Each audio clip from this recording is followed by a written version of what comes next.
할렐루야. 한번 따라서 하겠습니다. 믿음이, 그 다음에 뭐죠? 지난주 했는데 믿음이 뭐죠? 제가 그랬잖아요. 따라서 하겠습니다. 믿음이 장난이냐? 하나님께 우리에게 말씀하시게 될 때, 야, 내 말이 장난 같냐? 이렇게 하실 수 있어요. 그죠? 그러면 이 머리 정수리 붙어 있잖아요. 꽁지뼈까지 전기에 감전된 것처럼 오싹 할 때, 감전된 것처럼. 하나님께서 말씀하시게 될 때, 내 말이 장난 같냐? 이런 음성이 들리면요, 엄청난 거 이게요. 제가 우스갯소리를 얘기하잖아요. 그냥 이렇게 믿음이 장난이냐. 근데 우스갯소리 들으시면 절대로 안 돼요. 저는 목사이기 때문에 믿음이 장난이냐 이게 충격이 되는 것이 아니라, 저도 목사이기 전에, 목사의 타이틀을 있기 전에 저도 하나님 앞에서 성도예요. 성도.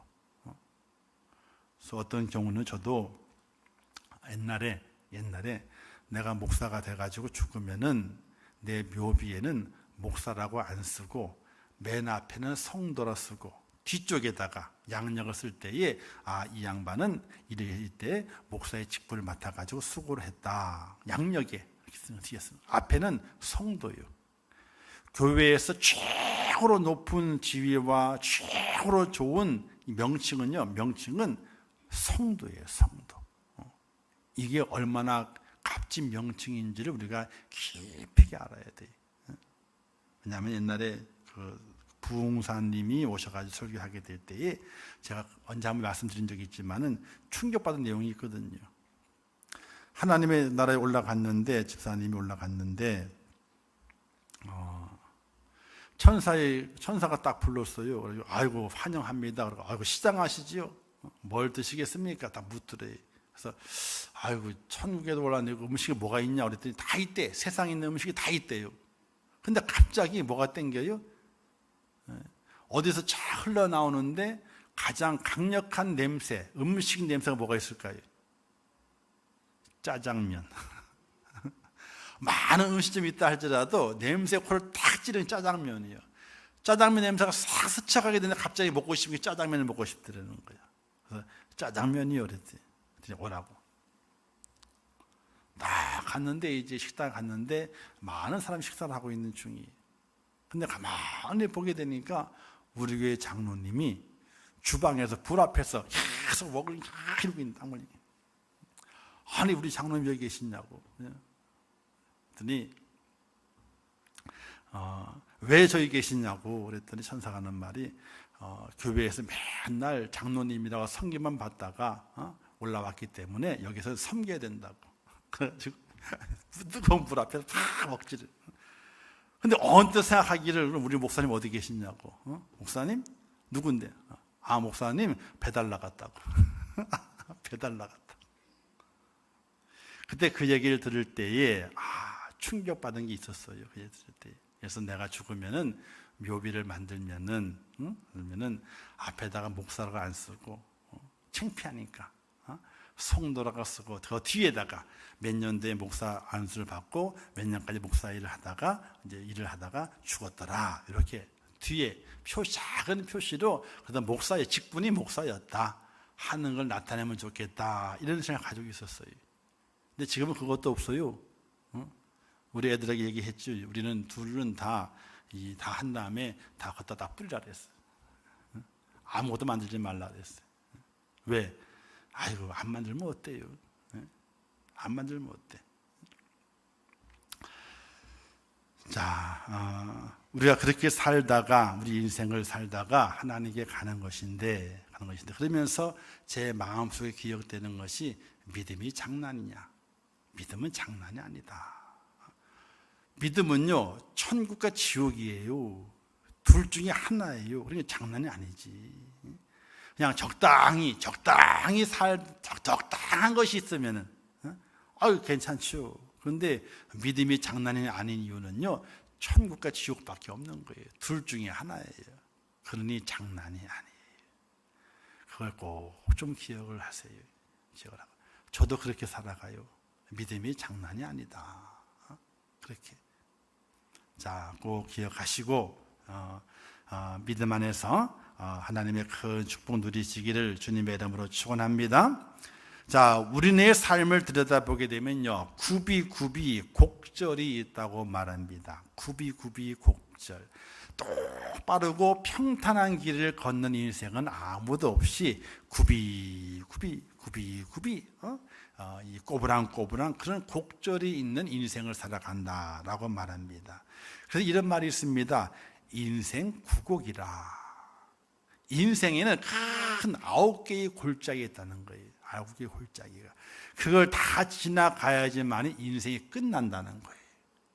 작은 것 말고요, 큰 굽이치는 곡, 굽이치는 곡, 이게 9곡이 있답니다. 9곡이. 그걸 지나가야지만이 인생이 끝난다, 이렇게 말을 하게 됩니다.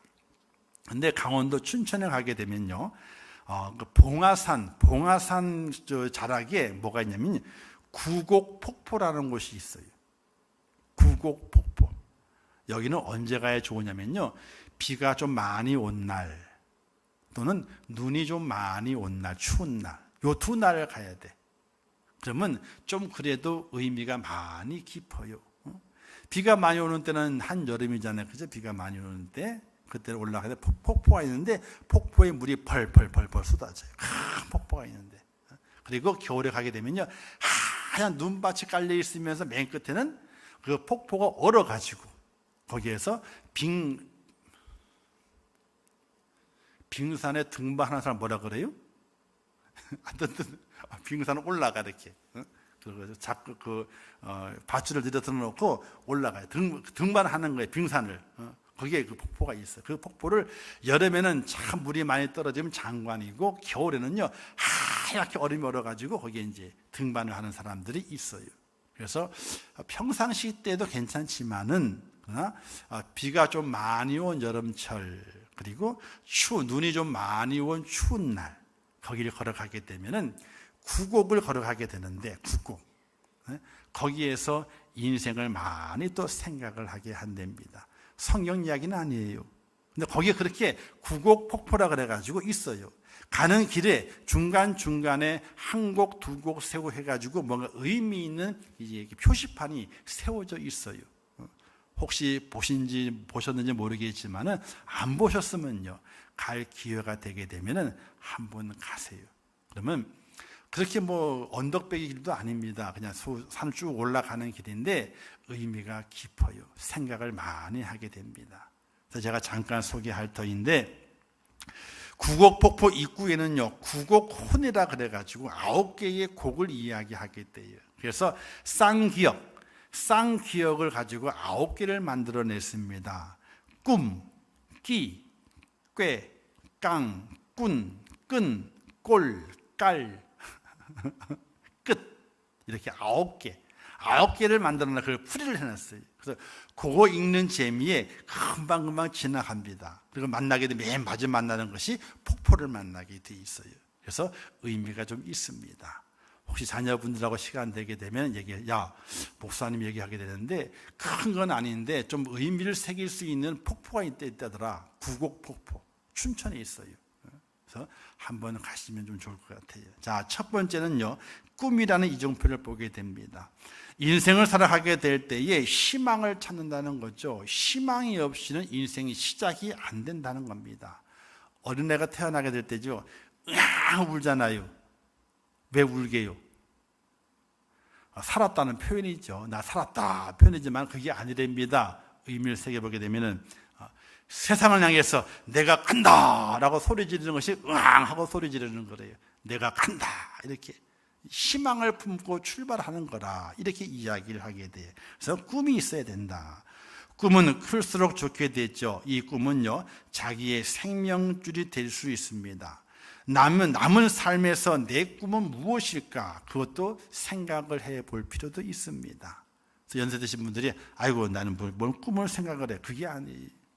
내가 사는 날이 한 달에 남았을지라도 그 한 달 동안에 내가 꿀 꿈이 무엇인가를 생각해 볼 수 있어야 돼요. 자, 그리고 두 번째는요, 끼라고 끼.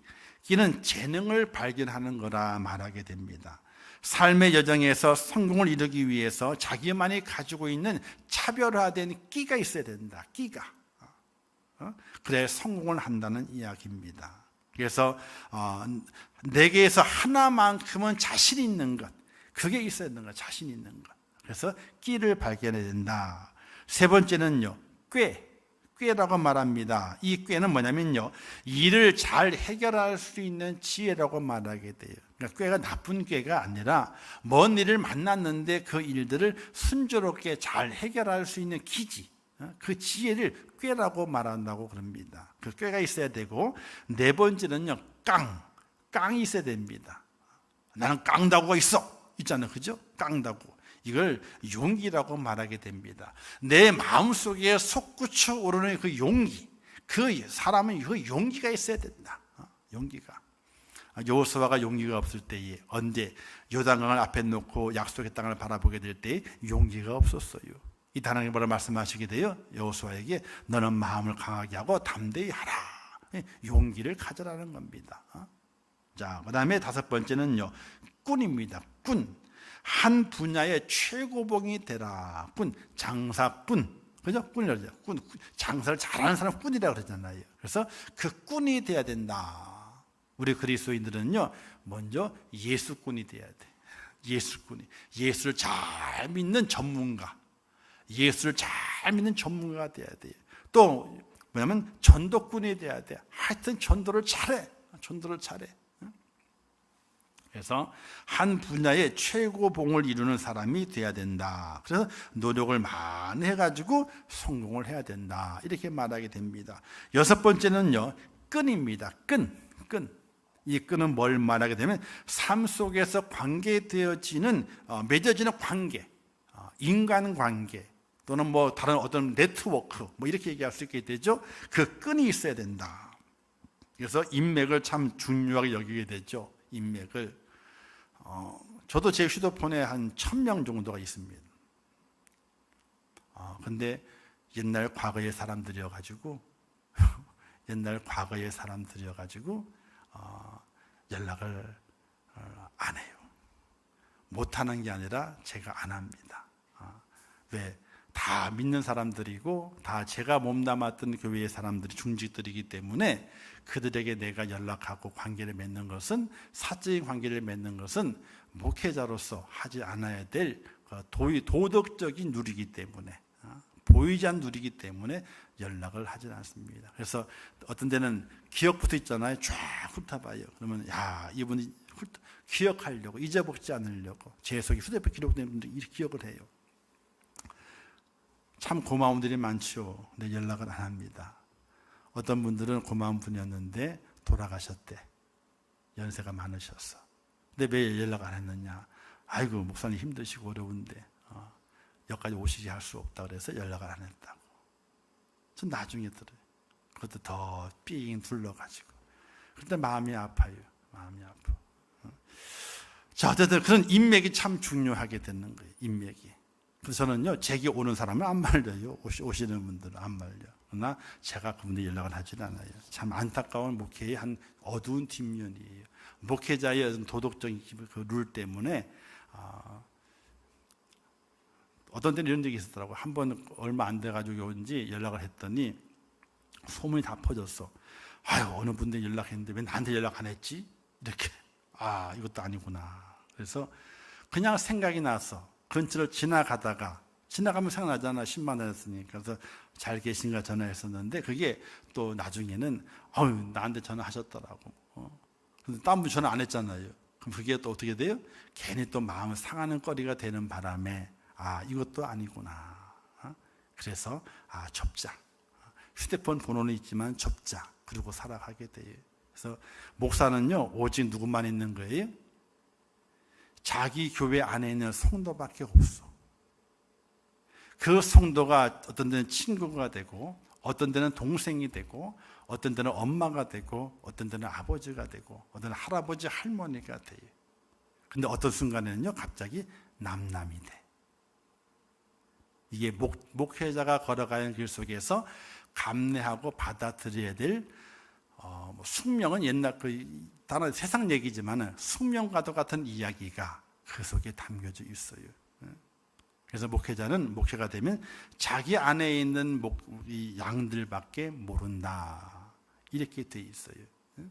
어쨌든 그러나 관계를 많이 맺어야 된다. 그래서 끈이 길어야 된다, 이렇게 얘기해요. 그 다음에 7번째는요, 꼴은 뭐냐면요, 나쁜 말로는 꼴값 떠네 그러잖아요. 꼴이 뭐예요? 보여지는 모양이거든요.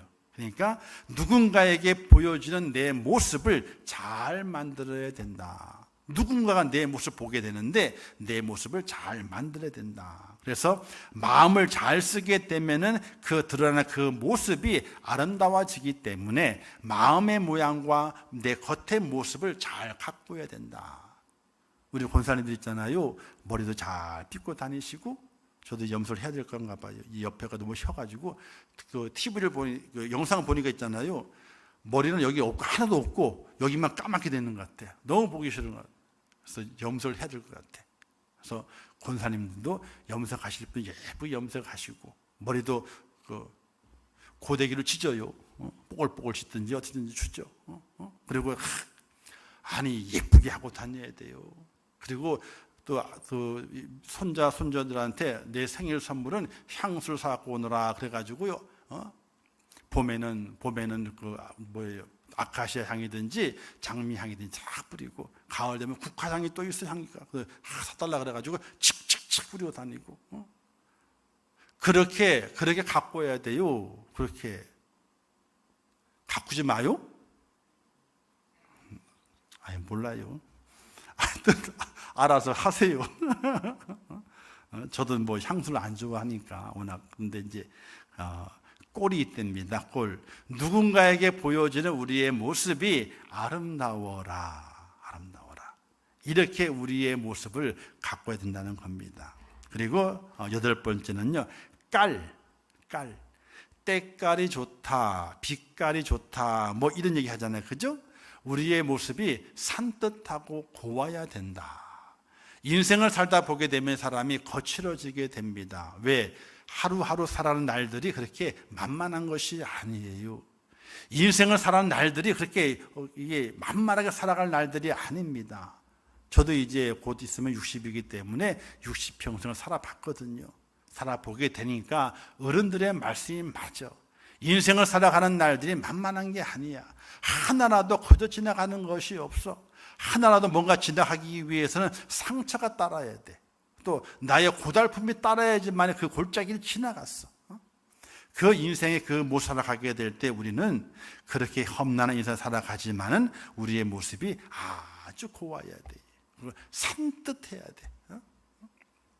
그것을 깔이라 그런다. 맵시가 있고 곱게 다듬어진 것을 빛깔이 좋다, 이렇게 말하잖아요. 우리 인생의 모습, 또 내 삶의 모습을 그렇게 곱고 아름다운 빛깔 좋은 모습으로 만들어 가야 된다. 이 의미가 숨겨져 있고요. 마지막 9번째는요, 피니시, 끝입니다. 누군가 뭔가를 시작한 적이 있으면 끝나는 것이 있는 거예요. 끝. 그래서 여정의 끝. 근데 여정의 그 끝은 우리 믿음의 사람들에게 새로운 시작이다. 인생은 끝이 아니라, 끝은 없습니다. 그 끝은 마지막을 말하는 것이 아니라 새로운 시작을 이야기한다. 우리 그리스도인들은 끝을 맞이하지만 그 끝은 유종의미를 잘 거두고, 그리고 다시 내가 시작한다고 하는 그런 의미를 담는 끝, 인생의 끝이 있다는 것을 우리는 기억하며 살아가야 된다. 그래서 이 9가지가 거기에 쓰여져 있어요. 단지 그 내용은 제가 기독교를 좀 바꾸어서 약간을 가미해가지고 말씀드린 분이 있지만, 거진히 그 내용으로 그 9가지가 기록이 되어 있어요. 그리고 다 끝난 다음에 딱 쳐다보면 있잖아요. 여름에는 비가 많이 오는 여름에는요, 폭포가 쫙 쏟아진 장관이, 또 겨울에는요, 빙벽이 쫙 만들어져가지고 하얀 벽이 만들어져가지고 그것도 장관이야. 그래서 그 의미가 끝이 아니라 새로운 것이 있다, 이렇게 보여주는 의미로 받아들이게 되니까 또 그것도 은혜가 되더라고요. 사랑하는 성도 여러분, 우리가 이 땅에 살아가게 될 때 우리 인생을 삶을 살아가게 됩니다. 그 많은 여정들이 있습니다. 그 여정들을 살아가게 될 때 우리 그리스도인들은 많은 순간순간들을 만나게 될 때에 우리의 마음속에 무엇을 남기고 무엇을 기억하며 살아가는 하나님의 사람이 되어야 할 것인가. 오늘 말씀에 기록되어 있죠. 20절 말씀에 삼가 말씀에 주의하는 자는 좋은 것을 얻나니 여호와를 의지하는 자는 복이 있느니라, 이렇게 말씀하고 있습니다. 이 말씀에서 바로 하나님의 말씀, 그 하나님의 말씀에 주의하는 자, 우리 인생의 9가지 구비를 흘러가게 될 때에 어떤 의미 있는 시간들을 보내게 될 때에 우리 그리스도인들이 주의해서 보아야 할 것은 하나님의 말씀이라는 거예요. 하나님의 말씀에 주의하라, 이거예요. 자, 인생이 어렵습니다. 힘듭니다. 그 속에서 하나님의 말씀이 캐치돼서 기억이 돼야 돼요. 인생이 즐겁습니다. 환호가 칩니다. 부를 곳이 없습니다. 그럴 때에도 하나님의 말씀이 딱 떠올라야 돼요. 하나님의 그 말씀을 주위해서 우리의 인생의 삶의 구비를 흘러갈 수 있는, 지나갈 수 있는 하나님의 사람이 지혜로운 사람이 되고 하나님께 복 받은 사람이 된다는 사실을 믿으시기를 주님의 이름으로 축원합니다. 그렇다면 여기에서 주의하라, 이 말은 어떤 뜻인가 살펴봐야 되겠지요. 그리스어로는요 블레포라고 말하게 되는데 마가복음 13장에 보기 예수님께서 다섯 번이나 그 단어를 사용하시게 됩니다. 그런데 그 뜻은요, 주의하라, 그 뜻은요 관찰하라 하는 의미가 아니에요. 관찰하라 하는 의미가 아니에요. 어떤 의미냐면요, 무슨 일이 일어나고 있는지 잘 분별하라, 이런 뜻이에요. 주의하라, 보라는 것이 아니에요. 관찰하라, 그런 것이 아니에요. 어떤 일이 일어나고 있는지, 어떤 일이 전개되고 있는지 그걸 잘 분별해내라 하는 뜻이 바로 이 주의하라 하는 단어로 사용이 됐다는 사실이에요. 사랑하는 성도 여러분, 여러분 인생길을 걸어가게 될 때에 구비 어렵고 구곡의 어려운 환경들을 걸어가게 될 때에 늘 하나님의 말씀을 가지고 말씀을 잘 분별해서 그 굽이치는 그 구곡의 시간들을, 인생들을 잘 지나갈 수 있기를 주님의 이름으로 축원합니다. 그렇다면 이 주의하라, 이 말씀을 제가 풀어보게 되니까 두 가지 의미가 더해지더라고요. 첫 번째는 뭐냐면요, 따라서 하겠습니다. 기다리라. 네. 우리가 살아가고 있는 오늘 이 시대의 가장 두드러진 특징은 뭐냐면요, 속도예요. 얼마나 빨리 해낼 것인가. 컴퓨터 칩도 마찬가지거든요. 작게 만들고 속도는 빠르게. 그죠? 휴대폰도 1G였다가 2G, 3G, 4G, 5G잖아요. 그게 5G는 뭐예요? 속도에 빠르게, 전송 속도가 빠른 거예요. 그러니까 집 한 채를 옮기는데 옛날에 1년 걸렸다면요, 지금은요 얼마나 걸려요? 한 달도 안 걸린대. 예를 들어서 얼마나 빨리 옮기느냐, 빨리 해내느냐, 이것이 현대의 특징이에요. 이 시대에. 그러니까 아무리 좋아도 있잖아요, 빠르지 않으면 안 돼요. 빠르지 않으면 지는 거예요. 빠르지 않으면은. 모든 것이 빠르게 변하게 되죠. 조금만 머뭇거리거나 늑장을 부리게 되면요, 금방 뒤처져 버리고 맙니다. 그래서 빠른 것이 가치 있는 것처럼 여기게 되죠. 저는 옛날에 그 비둘기호를 참 많이 탔어요. 비둘기호 아시죠? 열차 정류장은 다 서. 그리고 빠른 게 지나가잖아요. 쉬어야 돼. 왜? 빠른 거 지나보내느라고.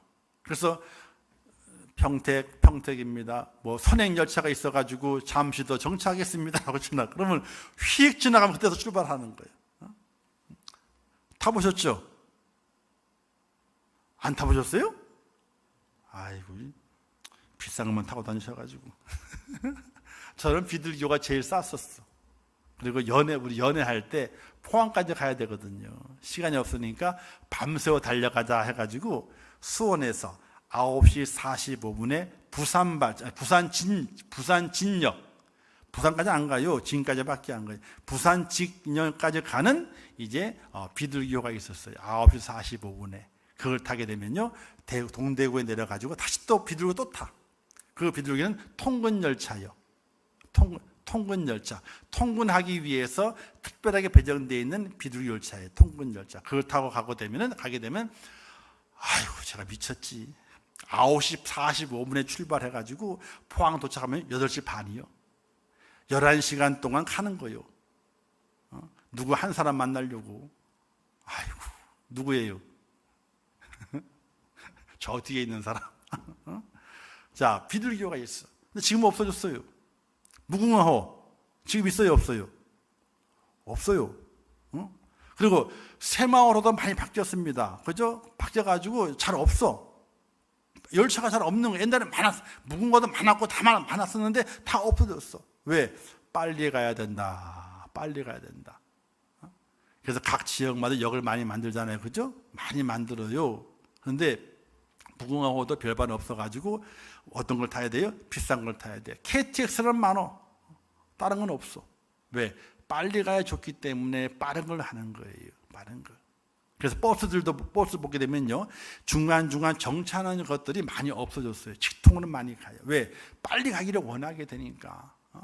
자, 옛날에는 품질 경쟁이었지만 지금은요, 속도 경쟁이라고 말하게 됩니다. 속도가 빠르면 좋다는 거예요. 그런데 하나님의 말씀에 주의하라 하는 뜻은요, 기다리라 하는 뜻이 그 속에 담겨져 있어요. 사무엘상 13장에 보게 되면 사울이 하나님께 버림받게 되는 결정적인 계기가 되는 사건이 있습니다. 블레셋과 전투를 해야 되는데 누가 오질 않아요? 제사장이 오질 않아요. 안에 시간을 정해줬거든요. 며칠 날까지 오시라고, 와서 제사를 다 드려주고 전쟁을 시작하겠노라고 이렇게 신시당부했는데 누가 안 와요? 하여튼 왠지 모르게 사무엘이 정한 시간 내에 오질 않는 거예요. 그러니까 사울이 그 때를 기다리지 못하고, 사무엘 선지자 올 때까지 기다리지 못하고 7일을 기다렸지만 오지 않아요. 마지막 되는 날을 기다렸지만 오질 않아요. 어떻게 합니까? 오지 않게 되니까 그냥 자기가 번제를 드리고 말아요. 하나님께 제사해야 되는데 그 때를 기다리지 못하는 거예요. 제사를 아무 때나 드린다고 하나님 받으시는 것이 아니거든요. 하나님이 받으실 만할 때 그 제사를 받으시게 되는데, 하나님 받으시는 제사는 사무엘 제사장이 와서 제사를 드려야만 받으시는데 그걸 기다리지 못하고 사울이 자기가 그 제사를 드리고 말아요. 그래서 하나님께 그가 버림받게 되는 시작이 그렇게 이루어지게 됩니다. 오늘의 그리스도인들에게도 이런 사울의 모습을 흔히 볼 수가 있습니다. 하나님의 뜻을 기다리지 못하고 조급함에 자기의 뜻을 이루어 버리고 말죠. 기도하고 응답을 기다리지 못하고 불안한 마음에 자기가 일을 저질러 버릴 때가 참으로 많이 있습니다. 그래서 기다림에 실패하여 신앙생활에도 실패하는 사람들이 너무나 많은 것을 보게 돼요. 먼저 있던 곳에서 어느 분이 기도를 해달래요. 담임 목사님도 다 기도를 해달래요. 사업을 한답니다. 근데 사업을 한다 그랬는데 사무실도 다 얻어놓고 직원도 다 구해놓고 그러고 난 다음에 사업을 하니까 기도해달라고. 기도는 하긴 하죠. 근데 아쉬움이 남아요. 사업을 하기 전에 어떤 직종을 정하기 전에 목사님 기도해 주십시오. 지금 사업을 정해야 되는데 어떻게 할지 모르겠습니다. 함께 기도해 주시기 때문에 좋은 게 열 줄 압니다. 이렇게 하면 얼마나 좋을까만은 다 뭘 할런지 결정해 놓고 사무실을 다 정해 놓고 직원을 다 뽑아 놓고 그리고 이제 사업을 위해서 기도해 달라는 거예요. 이건 순서가 조금 바뀌었어요. 혹 여러분 중에 누가 친척 중에 또 믿음의 사람들 중에 사업을 하겠다 하시는 분이 계시기 때문에 먼저 일을 벌리기 전에 목사님 기도해 주세요. 제가 이렇게 이만해서 사업을 시작해야 되는데 어떻게 할지 모르겠습니다. 제가 이런 아이템도 있고 저런 아이템도 있는데 어느 걸 정할지 모르겠습니다. 사무실을 어디에 구해야 하는지 직원을 어떤 사람을 뽑아야 되는지 잘 모르겠습니다. 저도 기도할 테니까 목사님들 기도해 주세요. 그리고 기도를 함께 다 준비가 난 다음에 그리고 이제 마지막 결정하는 단계에서 자, 어떻게 하면 좋겠습니까? 하고 의논해가지고 하면 참 좋을 엄마는 다 해놓고 그리고 기도를 해달라는 거예요. 하나님께 응답하시게 되면 다 잘 되겠죠. 근데 시작이 어떻게 시작했느냐 하는 것입니다. 하나님의 뜻을 묻는 기도가 먼저야 되는데 하나님의 뜻을 받기도 전에 자기의 뜻을 세워가는 그 모습은 온전치 못하다고 하는 사실이에요. 그래서 기도가 가장 먼저가 돼야 된다. 시편 27편 14절 이렇게 말씀했습니다. 너는 여호와를 기다릴지어다. 강하고 담대하여 여호와를 기다릴지어다. 이렇게 말씀하고 있어요. 하나님을 기다리는, 하나님의 응답을 기다리는, 하나님의 은혜를 기다리는, 하나님의 주시를 기다리는, 하나님이 내게 허락하시는 그 은혜를, 그 체험을 기다리는 그 기다림이 오늘 우리에게 절대적으로 필요하다는 사실입니다. 사랑하는 성도 여러분, 근데 기다린다고 하는 것은요, 쉬운 일이 아닙니다. 그 시간들이 참으로 고통스럽습니다. 답답할 때가 많습니다. 그러나 기다리게 될 때에 하나님께서 꼭 응답하시고 기다리는 자기 하나님께서 축복의 길을 활짝 여신다는 사실을 믿으시기를 주님의 이름으로 축원합니다. 그래서 물이 힘이 없잖아요. 물이 그죠? 오전에 얘기 말씀드렸지만 물이 힘이 없잖아요. 물은 기다리는 거예요. 물은 어느 때까지? 찰 때까지. 차고 난 다음에는요, 그 물이 무서워요. 그러나 그 물이 차기 전까지는 기다리는 거예요. 차오질 때까지 다 기다려요. 차고 난 다음에는요, 넘치게 되면요, 그 물이 엄청 무서운 거예요. 집채만한 돌도 굴려버리잖아요. 강원도에 그 비가 많이 와가지고 산사태가 나고 그러잖아요. 물이 흘러내리잖아요. 집채만한 돌들이 굴러다니는 거예요. 그게. 기다린 이후에 하나님의 능력이 크니 기다리는 은혜가 꼭 필요하다는 겁니다. 답답하고 힘들고 고달플지라도 기다려라. 이 기다림의 은혜가 하나님의 말씀에 주의하여 하는 그 속에 담겨져 있습니다. 늘 그의 말씀을 묵상하고 말씀을 깨닫고 말씀을 통해서 하나님 그렇습니다 라고 내 입으로 고백했다면 무슨 일이든 간에 끝까지 기도하면서 하나님의 응답이 이룰 때까지 기도하고 기다리는 그 은혜가 저와 여러분의 꼭 있을 수 있기를 주님의 이름으로 축원합니다. 그리고 두 번째는요, 조심하라 하는 뜻이 있어요. 우리나라 참 지금 불이 참 많이 나죠. 불이 나면요 안 꺼져. 이러면 불이 하도 메말라 가지고 빨리 꺼지면 좋은데 또 산악 지역이 많아가지고 불 나게 되면 불이 많이 번지게 됩니다. 그런데 소방서 관계자가 말하기를 우리나라는요 자연 발화가 거의 없대요. 자연 발화. 미국 이런 데는 자연 발화가 많이 생겨요. 왜? 건조한 날씨가 불어오면서 나무가 부딪히면서 있잖아요. 마찰이 생겨가지고 불이 난답니다. 근데 우리나라는요 자연 발화가 거의 없대요. 그거는 거의 희박하답니다. 그럼 뭐예요? 모두가 다 사람들의 실화, 실수로 불을 내게 된 거예요. 자, 그래서 불을 큰 피해를 보게 되죠. 조심을 많이 해야 됩니다. 또 살아가게 될 때에 사람 조심도 많이 해야 되고 차 조심도 많이 해야 되고 지금은 보이스피싱이 많아가지고 말 조심을 많이 해야 돼요. 그렇게 뉴스에 대고 얘기를 하고 다 해도 속는 분들이 더 많이 생긴답니다. 지능적으로 속이겠죠. 검찰입니다. 딱 그러면서 그러면 깜짝 놀라잖아요. 검사입니다. 깜짝 놀라잖아요. 그리고 또 뭐 어디 들어가 보라면 진짜 그 딱 홈페이지에 떡 뜨니까 진짠가 보다 당황해가지고 다 속고 돈을 다 송금해 버리는 일들이 많이 있다고 합니다. 그렇게 조심하라 그래도 피해액은 더 늘어나. 피해 본 사람은 더 많아지죠. 조심하라 그래도. 근데 걸리면요 거의 다 속는데요. 교수도 속고 뭐 똑똑한 사람 다 속는답니다. 자, 우리가 이 땅에 살아가게 될 때 조심할 것이 많이 있습니다. 하나님의 말씀에 주의하라 했던 모든 것들은 바로 우리가 조심해야 할 것을 말하게 되죠. 우리는 이런 어린이 찬송이 있습니다. 내 눈이 보는 것을 조심해, 내 눈이 보는 것을 조심해, 위에 계신 하나님이 걱정스레 보시네. 이런 찬양도 있어요. 내 귀가 듣는 것도 조심해, 내 입이 말하는 것 조심해, 내 손이 하는 것 조심해, 내 발이 가는 곳을 조심해, 위에 계신 하나님이 걱정스레 보시네. 조심하라. 하나님의 말씀을 들을 때 그 말씀을 조심스럽게 들어야 돼요. 어디에? 내 삶에 그 말씀을 쫙 비추어서 내 삶을 조심스럽게 살아가는 하나님의 사람이 되어야 돼요. 우당탕탕 살아가는 것이 아니에요. 하나님의 말씀을 두고 그 말씀을 내 마음에 새기고 그 말씀에 은혜가 있는 사람은 하나님의 그 말씀을 내 삶에 비추어서 조심스럽게 살아가야 돼요. 내 말을 조심하고, 내 눈이 보는 것을 조심하고, 내 손의 행함을 조심하고, 내 발이 가는 것을 조심해야 돼요.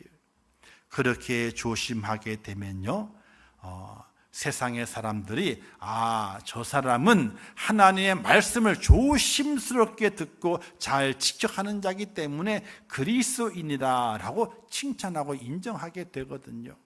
사도행전 17장 11절 말씀 이렇게 말씀했습니다.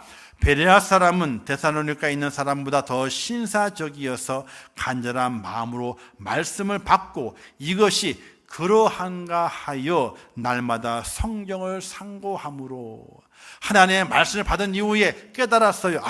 정말 그렇구나, 그러한가. 자기의 삶의 그 말씀을 비추어서 살아가는, 조심스럽게 살아가는 베레아 교인들을, 그 지역에 있는 많은 사람들이 저 사람들은 그리스도인이야, 이렇게 인정을 했다는 사실입니다.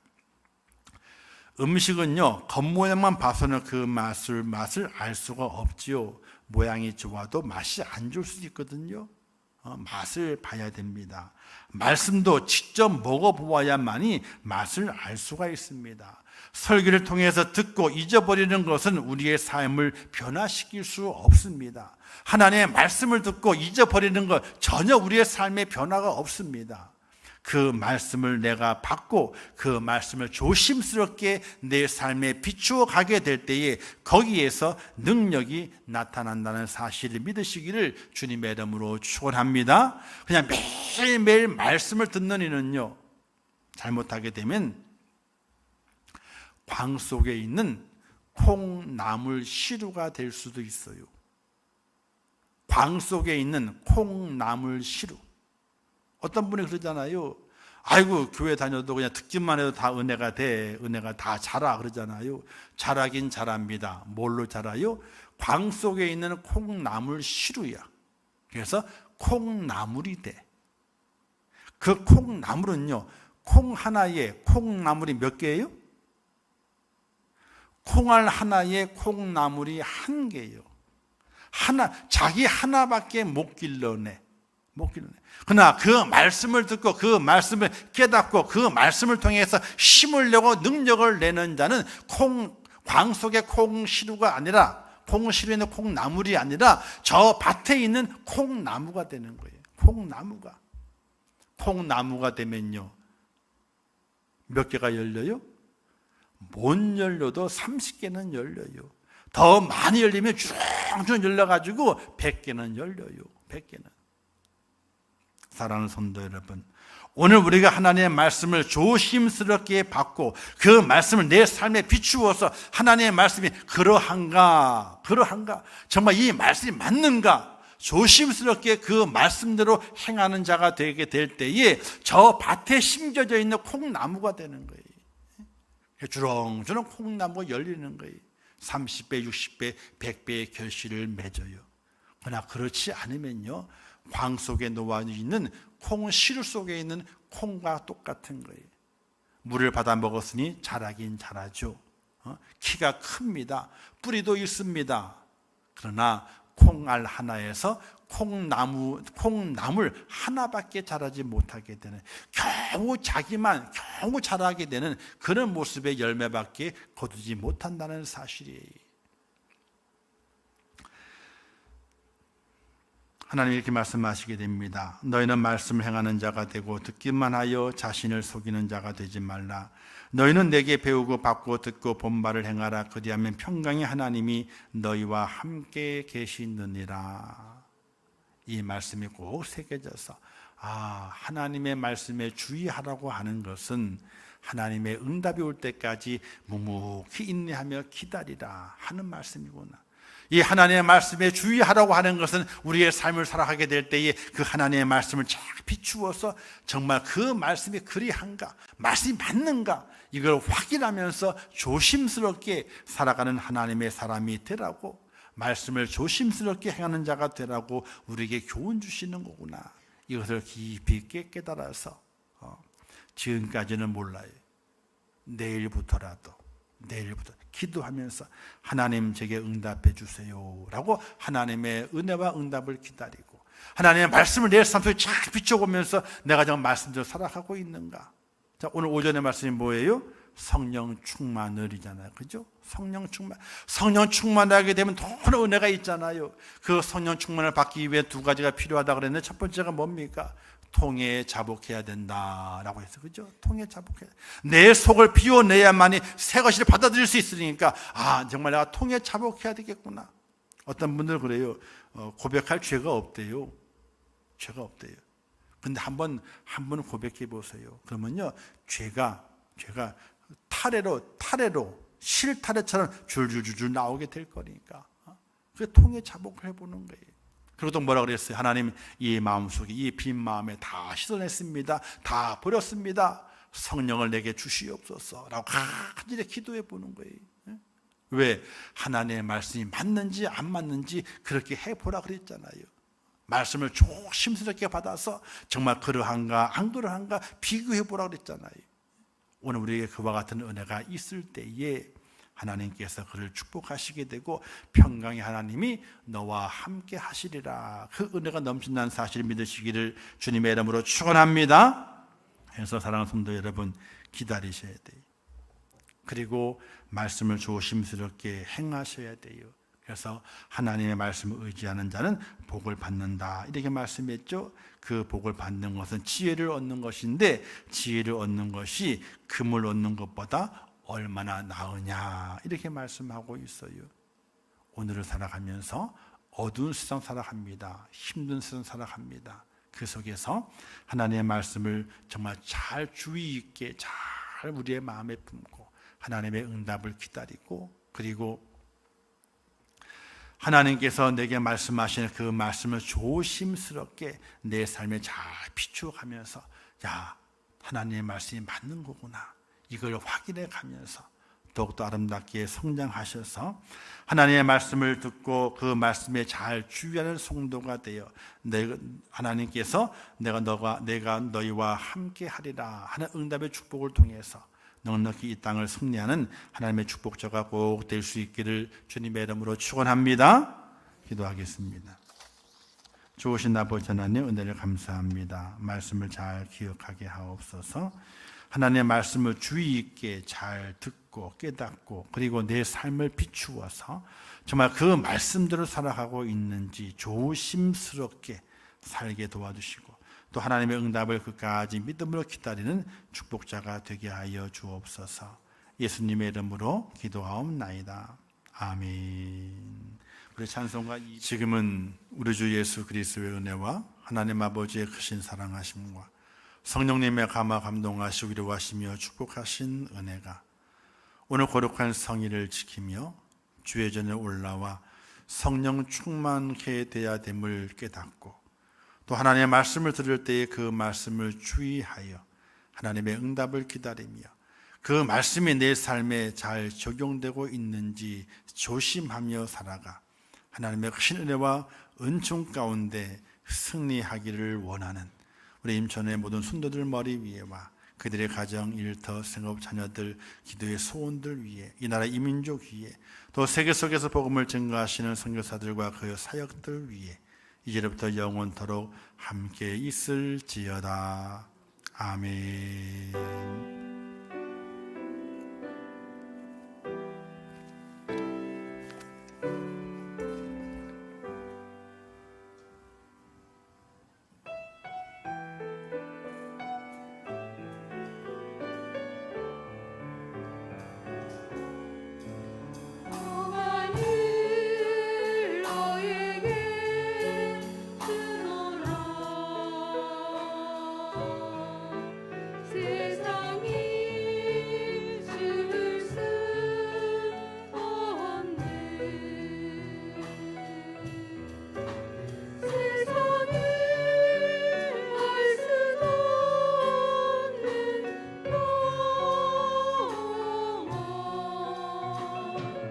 묘